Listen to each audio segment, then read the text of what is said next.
Has self-storage construction peaked? Well, many of the experts will tell you, yes, it has. But as of July 2019, has it really? Let's take a look at this. My name's Mark Helm. I'm the author of Creating Wealth Through Self-Storage, and I'm the creator of the Quick Start Academy. And what I do is I support the small investor who wants to get in the self-storage business or who wants to grow their self-storage business, strategically do so in a way that creates true wealth and a fulfilling career. And I've read a lot of articles and heard a lot of experts saying that self-storage construction has peaked. And then I have a lot of customers and clients and partners who ask me, has it peaked? Well, just try telling someone who's trying to get in the self-storage business or looking at self-storage projects in, let's say, Denver, Nashville, even my hometown of Louisville.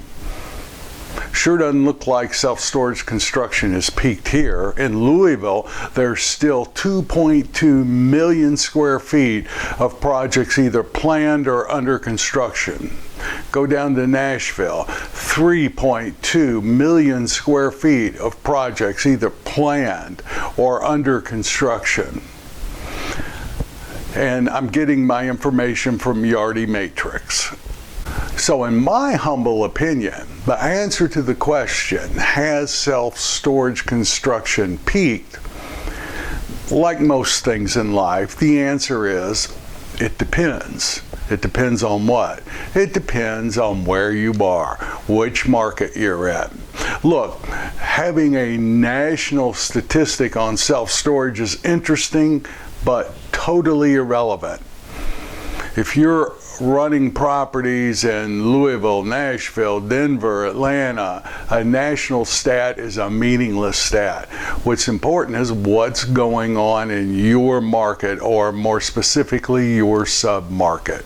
I don't have any stats for this, but have you noticed in your inbox, you're seeing a lot more development opportunities?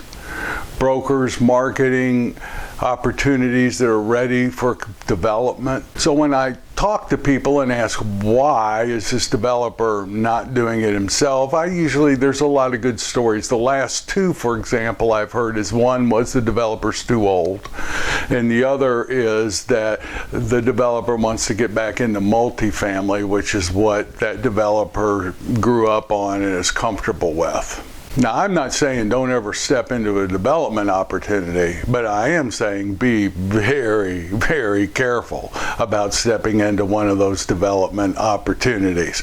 Because look, you're never too old to develop a profitable self-storage project. Developing a self-storage project does not preclude you from developing a multifamily project. If there is a negative about self-storage, the negative is what I call the glacial effect.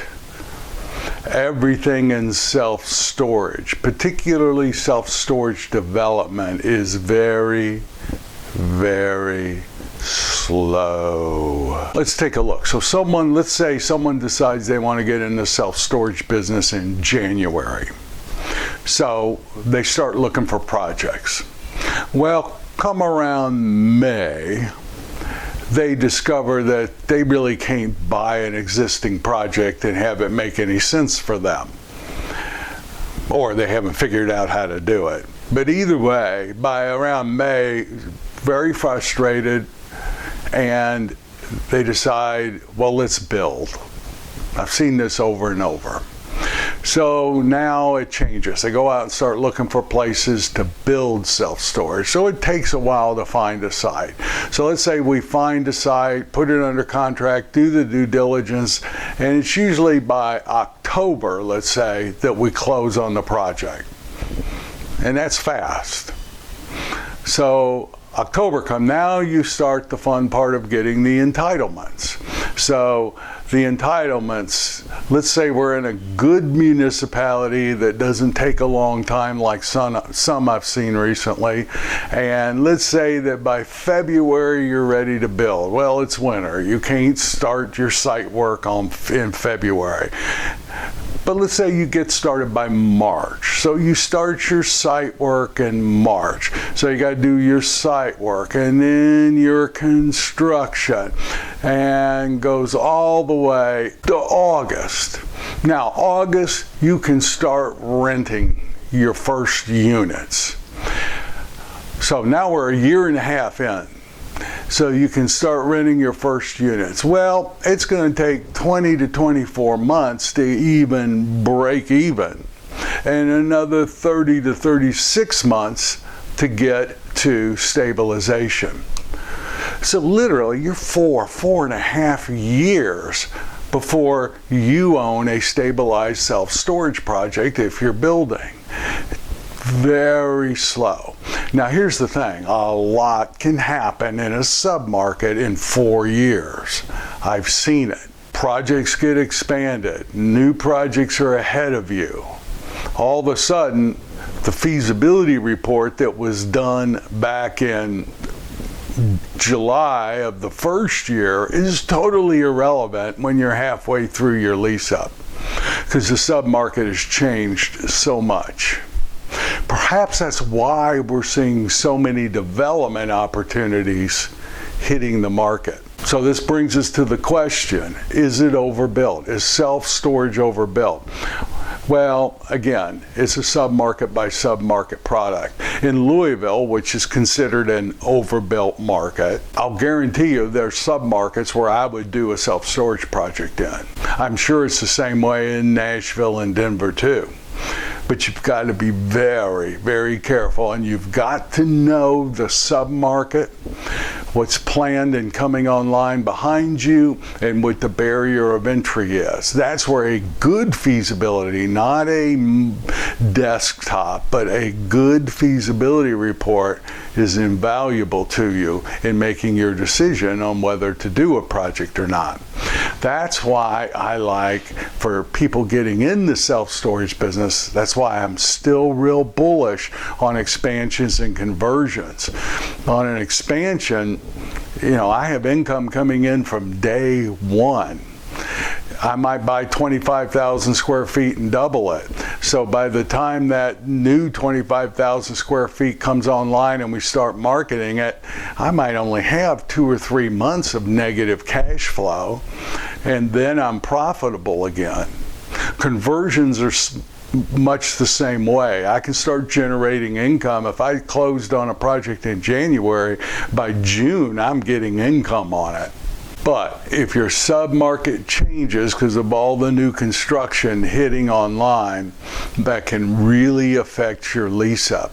I can remember back in the old days when I was working with the REITs in the 90s as a real estate agent, they used to use 5% of their square footage as a lease up factor when they were looking at doing a expansion or new construction.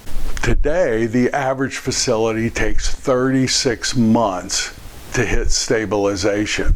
So if you back in and take the average square foot of a storage facility in the 36 months and do the math, what that's equating to is about 3% of your square footage is going to be absorbed and into service per month in a lease-up situation. And that's in a healthy market. That's not in a market where there's 2 or 3 projects and they're all going for the same customers. So if you can't tell, I usually try to discourage, in most cases, not all cases, but in most cases, people getting in the self-storage business from doing new construction as their entry into it. Some people have experience and have patient money, and this is a good project for them because they can be patient and get the returns. But for most new people getting in the self-storage industry, I don't recommend today new construction. So again, brings us back to the question, is self-storage construction, has it peaked? Well, I hope you know the answer to it. Hint, it depends on what market you're in. So thank you very much. My name's Mark Helm. I'm the author of Creating Wealth Through Self-Storage, and I'm the creator of the Storage World Analyzer. That's the financial analysis modeling tool that we use to look at the projects that we're either going to build or expand. And I'll put in, for example, one model if we lease up at 1,500 square feet, one model if we lease up at 1,200 square feet, one model at 800 square feet. And I look at the different possibilities of how this project could go to make sure that we are covered in the event that it goes slower than we think. If you're not using the Storage World Analyzer, I invite you to look at it. StorageWorldAnalyzer.com or CreatingWealthThroughSelfStorage.com, Storage World Analyzer. I look forward to being with you again soon, and I'll see you then.